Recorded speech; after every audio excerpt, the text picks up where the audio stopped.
The night before my birthday, my phone buzzed at 2:14 a.m.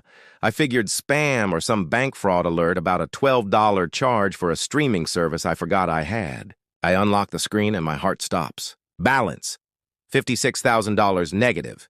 As in, my account wasn't just empty, it was underground. At first, I think hacker. Some guy in a basement ordering drones and a hot tub. But when I open the transactions, the truth hits harder than fraud.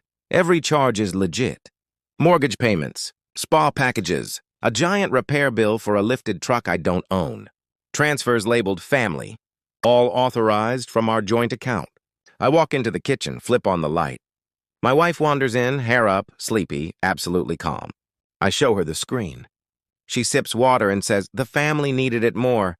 You'll be fine. And honestly, you can celebrate alone." From the hallway, her sister, who's temporarily living with us, laughs. We've got better plans anyway. It was like someone cracked a window in a stuffy room. The air cleared. They weren't partners. They were customers with a blank check and my name on it. I said 5 words, quiet and even. Then don't ever call me again. No shouting, no plates, just clarity. While they went back to bed, I brewed coffee and opened my laptop. Midnight cake? Nah, midnight surgery. I started severing every financial artery they'd tapped. The mortgage I'd been paying for her parents' house. Auto pay, off. Her student loans I'd been covering, removed myself as payer. The brother's lifted truck I'd co-signed, 3 payments behind. I filed the repo. Authorizations on every shared account, revoked. All emergency funds and recurring transfers, canceled, no yelling. Just forms, confirmations, and the sweet silent click of submit. By sunrise, I felt 10 pounds lighter. In the bedroom, I heard soft snoring like the soundtrack to Denial. Her sister woke first and texted me from across the hall. "Where's the truck?" I replied, "Karma drives a tow truck." At 9 a.m., the door pounding began. Her dad, red-faced, puffed up, my wife behind him in sunglasses, and her sister with the $7 coffee and $300 robe. The whole troop. "You canceled the mortgage," my wife says. "My parents could lose their home." "It's wild," I say. "It's almost like mortgages need to be paid by the people who live there." Her dad steps forward with the classic, "Now you listen here, son." "Not your son," I say. "And if you're thinking threats, remember I have receipts." IRS would love that story. Her sister crosses her arms. "You're so selfish," I laugh. "You called me sponsor 3 days ago." My wife tries to slide into negotiation mode. "Look, just put things back the way they were, and we can work it out." That line, "put things back the way they were," was the whole problem. Back where I paid, they took, and any no became a guilt trial. I said the smallest, strongest word in English, "No." They sputtered. They hissed. They left. And the texts started.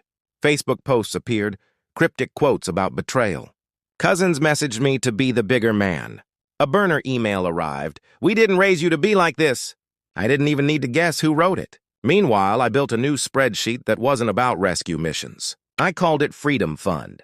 I moved $5,000 into it, set an automatic contribution, and blocked 12 numbers. Every tap of block felt like dropping a brick from my shoulders. Then came the guilt grenade. A voicemail. Her dad fell off a ladder, needed surgery. The hospital won't operate without money. The number, $12,000. I opened my folder labeled Medical Emergencies.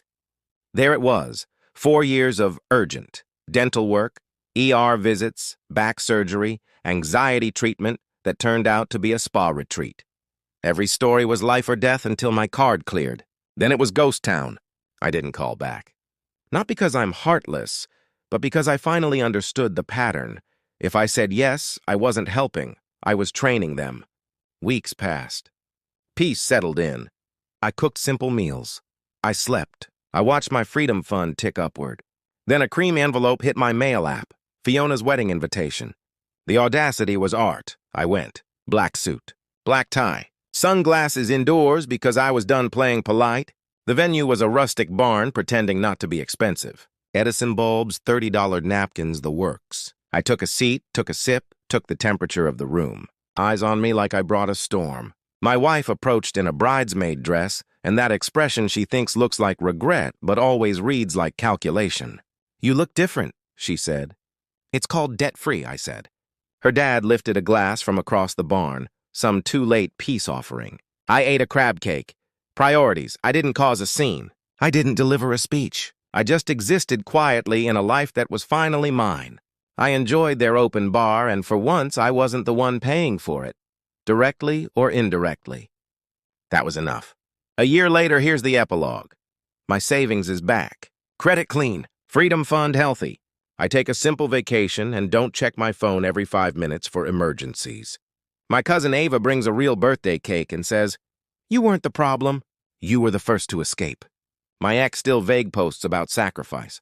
Her sister still cosplays royalty on Instagram.